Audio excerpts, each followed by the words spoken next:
আজকে তিনটে টপমোস্ট খবর।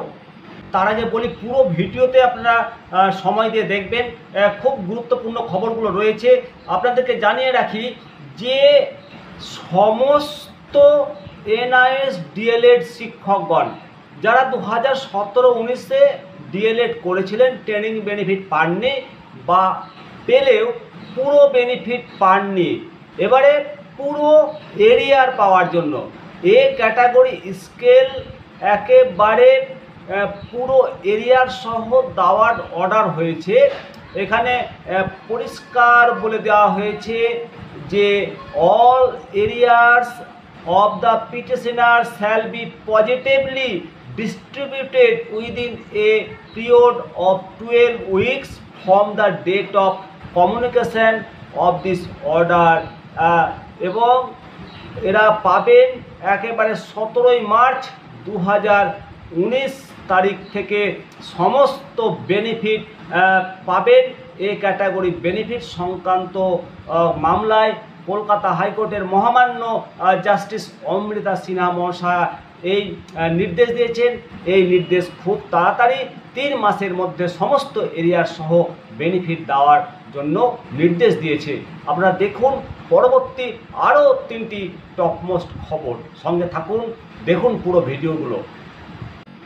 প্রাথমিক শিক্ষকদের জন্য 2টো আর একটা 25,753 জনের সুপ্রিম কোর্টের যারা চাকরি হারিয়েছেন তাদের যে বিচার প্রক্রিয়া চলছে সেই কেসের হিয়ারিং আপডেট, এবং এই মামলায় যোগ্য অযোগ্যদের আলাদা করে যোগ্যদের চাকরি ফিরিয়ে দিতে কি পারবে দেশের সর্বোচ্চ আদালত, পুরো তথ্য আপনাদেরকে দেব।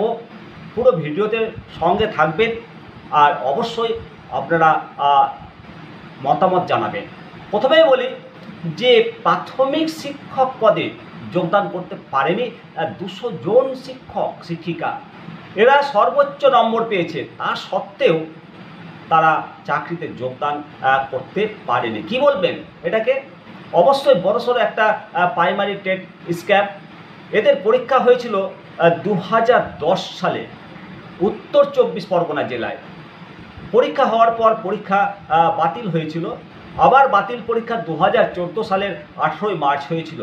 2014 সালের 11 নভেম্বর ইন্টারভিউ, এবং ইন্টারভিউ শেষে নিয়োগপত্র হয়, কিন্তু সর্বোচ্চ নম্বর পেয়েও মেধা তালিকায় জায়গা হয়নি 200 জনের।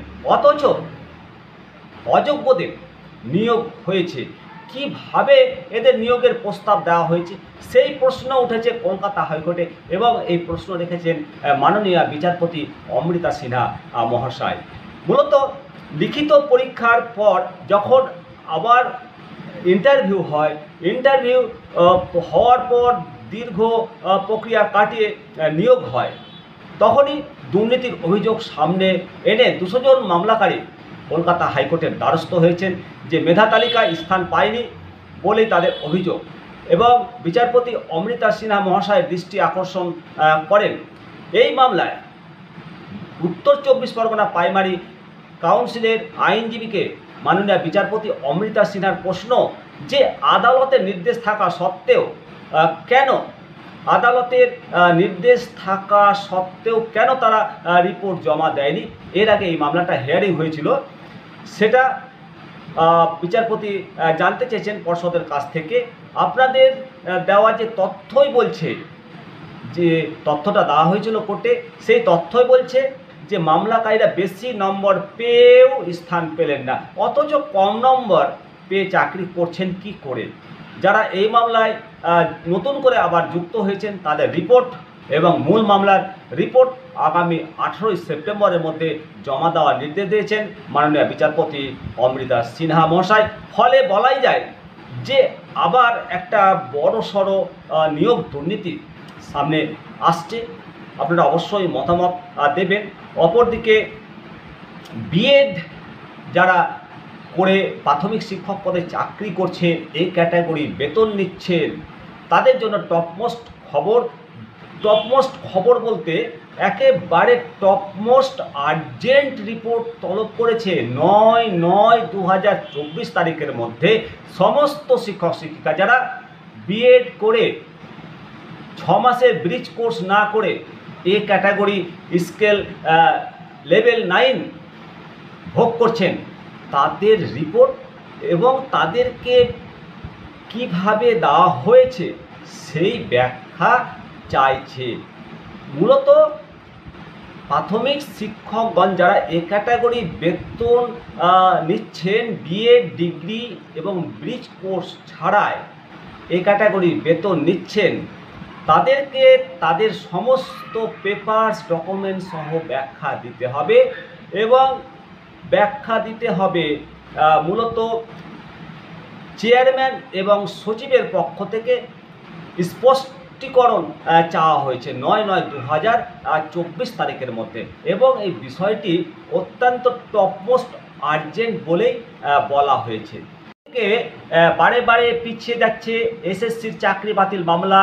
আপনারা জানেন যে সুপ্রিম কোর্টে 26,000, যেটাকে বলা হয় 25,753 জনের চাকরি বাতিলের শুনানি হতে পারে মঙ্গলবার। এসএসসি নিয়োগ দুর্নীতিতে 26,000 যে চাকরি বাতিল হয়েছে সেই নির্দেশকে চ্যালেঞ্জ করে সুপ্রিম কোর্টের মামলার শুনানি হতে চলেছে 10ই সেপ্টেম্বর বলে সূত্র মারফত জানা যাচ্ছে। মাননীয় বিচারপতি ঋষিকেশ রায়ের ডিভিশন বেঞ্চে মামলাটির শুনানি হবে। এই মামলায় কলকাতা হাইকোর্টের বিচারপতি মাননীয় দেবাংশু ভট্টাচার্যের ডিভিশন বেঞ্চ যে নির্দেশ দিয়েছিল সেই নির্দেশের ওপর সুপ্রিম কোর্ট স্টে দিয়েছে, এবং এই স্টে দেওয়ার পর মামলাটা বেশ কয়েকবার শুনানির জন্য পিছিয়ে গেছে। এখন 10ই সেপ্টেম্বর এটা শুনানি হবে কি সেটা 10ই সেপ্টেম্বরে বোঝা যাবে। চলতি বছর যে 18ই এপ্রিল যে নির্দেশ কলকাতা হাইকোর্ট থেকে দেওয়া হয়েছিল সেই নির্দেশে 26,000 প্রায় 26,000 শিক্ষাকর্মী চাকরি চলে যায়, এবং সেই রায়কে চ্যালেঞ্জ করে কলকাতার হাইকোর্টের মামলা হয়। 7ই মে সেই মামলার শুনানিতে সুপ্রিম কোর্ট হাইকোর্টের রায়ে স্টে দিয়েছিল, ফলে আপাতত 26,000 চাকরি বেঁচে গেছে।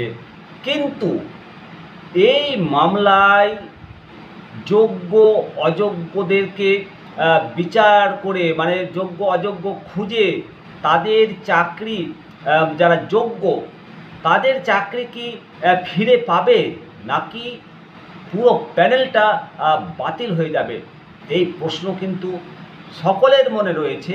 আশা করা যায় দেশের সর্বোচ্চ আদালত আগামী 10ই সেপ্টেম্বর যোগ্য অযোগ্য এদেরকে খুঁজে বের করে যোগ্যদের চাকরি ফেরত দিয়ে সুবিচার পাইয়ে দেবেন।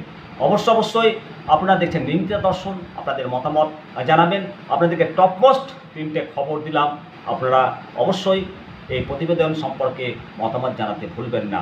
আপনাদের সঙ্গে আমি শিবরাম সরকার, নিমতিতা দর্শন। ভালো থাকুন, সুস্থ থাকুন।